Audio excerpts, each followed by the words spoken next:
guérison intérieure saison 4. Conte initiatique des organes et du corps, épisode 2. Bonjour et bienvenue dans cette 4e saison. Sais-tu comment fonctionne ton corps ? Sais-tu que la peau respire, que tes poumons filtrent et que tes intestins trient ? Sais-tu que l'organique rejoint l'énergétique au plus profond de la vie ? Tu es peut-être passé par la maladie, par des traitements lourds, ou tu traverses une période de tempête qui fait vaciller ta confiance. Ici, tu comprends et apprends à écouter en profondeur les messages que t'envoie ton corps. Tu exprimes par la créativité et l'imaginaire les nœuds de tes tissus intérieurs. Et tu trouves la confiance pleine pour que tes choix deviennent une évidence. Je m'appelle Adèle. Avec moi, tu traverses les tourbillons de ta vie avec plus de souplesse. Tu tisses ton quotidien d'amour, de confiance et de sérénité. Éducatrice spécialisée depuis 2008, j'ai développé au fil des années mes capacités d'écoute, de soins et d'accompagnement. Auto-accompagnement indispensable à l'écoute de soi pour ensuite pouvoir écouter l'autre. En ce qui concerne le corps et ses fonctions, je m'appuie sur ma formation en réflexologie plantaire, approche en médecine traditionnelle chinoise. Mon CAP couture floue, quant à lui, m'a apporté l'ouverture des possibles en matière de technique de réparation, l'image du fil qui répare, devenant alors une évidence. Ton corps raconte des histoires et si tu apprends à les écouter, tu verras qu'il met tout son cœur à te prévenir dès que tu dépasses tes limites. Pour aller plus loin, tu trouveras en description notre programme Neurosoins, les cartes de ton corps lumineux, en partenariat avec Fanfi, la fée arc-en-zen que tu as peut-être découvert dans la session précédente. Dernière chose, juste avant de démarrer, installe-toi confortablement et respire profondément. Ton souffle est la base de ton chi, de ton énergie vitale.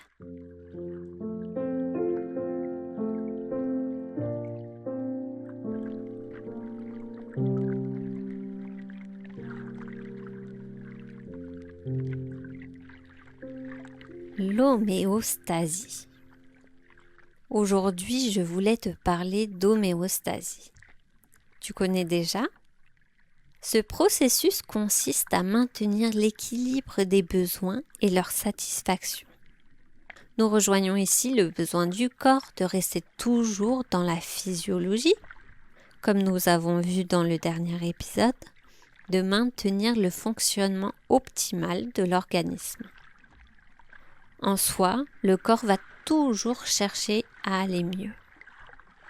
Là où les choses peuvent se compliquer, c'est quand les sensations de mieux-être se dissocient et se mélangent entre les besoins psychologiques, émotionnels et les besoins physiques. Tu vois où je veux en venir ? Oui, c'est bien ça, lorsque l'on perd l'unité entre le corps et le mental. Tout est lié. Tout fonctionne ensemble et parfois notre mental nous trompe en séparant les différents besoins. Et oui, ce serait tellement trop simple si tous nos comportements allaient spontanément vers notre mieux-être, sans effort, sans réflexion. Tu as des fonctions autonomes dans ton corps, comme la respiration, la régulation de la température, la régénération de tes cellules, etc. Tout ça, tu n'as pas à y penser.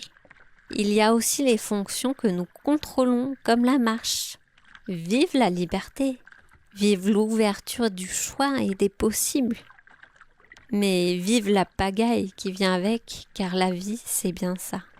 Apprendre à danser avec le chaos, apprendre à épouser les vagues, et pourquoi pas se créer une planche de surf pour les plus intrépides, ou un grand paquebot pour celles et ceux qui aimeraient un peu plus de stabilité. Je reviens à nos moutons, l'homéostasie. Parfois, nos besoins de répondre immédiatement à un manque nous poussent à faire des choses qui vont à l'encontre du bon traitement de notre corps. Je peux citer ici la nourriture émotionnelle, par exemple le besoin de sucre pour se consoler ou se rassurer, mais je pourrais aussi citer tout type d'addiction qui entre dans ce processus. Le sport, la drogue, la télé, le téléphone portable, le sexe, les jeux. En réalité, tout peut devenir addictif dès lors qu'on cherche une réponse immédiate à un besoin intérieur fort. Et derrière se cachent toujours les fameuses émotions. Ces belles et curieuses montagnes russes qui te font passer de la joie intense à la tristesse extrême en quelques instants si tu es hyper émotif. Ces tsunamis que tu ne comprends pas forcément quand tu es face à une autre personne que toi, si tu n'as pas cette chance d'être hyper émotif. Une chance, oui, car l'émotion est un indicateur primordial pour t'orienter vers une santé de fer et un moral à toute épreuve. Que tu sois ou non hyper émotif, il va être nécessaire d'apprendre à écouter tes besoins profonds. Et en médecine traditionnelle chinoise, chaque élément se relie à des organes avec une énergie et une émotion particulières. C'est aussi tout ça qu'on approfondit dans notre programme Neurosoins, en partenariat avec Fanfi, l'affaire Kanzen. Tout étant lié, la complexité se déploie lorsque l'on entre dans l'analyse affinée. Mais déjà, rien qu'avec les quelques bases que Mamie Danou te transmettra par la suite, dans ces épisodes et le renforcement de ta confiance et de ton écoute profonde, tu as tout pour cheminer avec souplesse vers ton état d'homéostasie rêvé et non celle que tes émotions te dictent en permanence. Prendre soin de soi demande quelques efforts et de la volonté. Oui, tu reçois au centuple l'énergie que tu vas déployer, je te l'assure.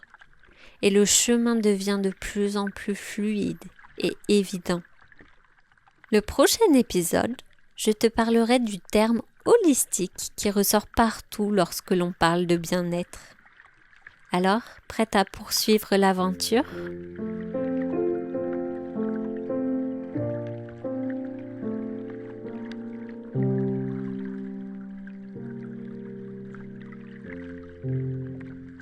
L'épisode t'a plu ? Je t'invite à prendre quelques instants pour faire le lien avec ton corps, poser quelques mots, quelques images à ce moment que tu t'es offert. Si tu ressens le besoin, l'envie de creuser en profondeur, d'explorer plus en détail ton corps et ses connexions, tout en créativité, découvre en descriptif notre programme Neurosoins. Avec nous, tu construis l'oracle de ton corps lumineux. Tu peux tester avec une séance de découverte gratuite en t'inscrivant dans le lien juste en description. Le premier atelier est offert. À bientôt pour le prochain épisode. Abonne-toi pour ne pas le louper. Partage pour semer le bonheur d'écouter et comprendre ton corps autour de toi. Témoigne en commentaire de ton expérience que je puisse étayer cette saison au plus juste de ce que tu attends. Belle journée à toi. Quel que soit le temps, rappelle-toi, ton soleil est intérieur.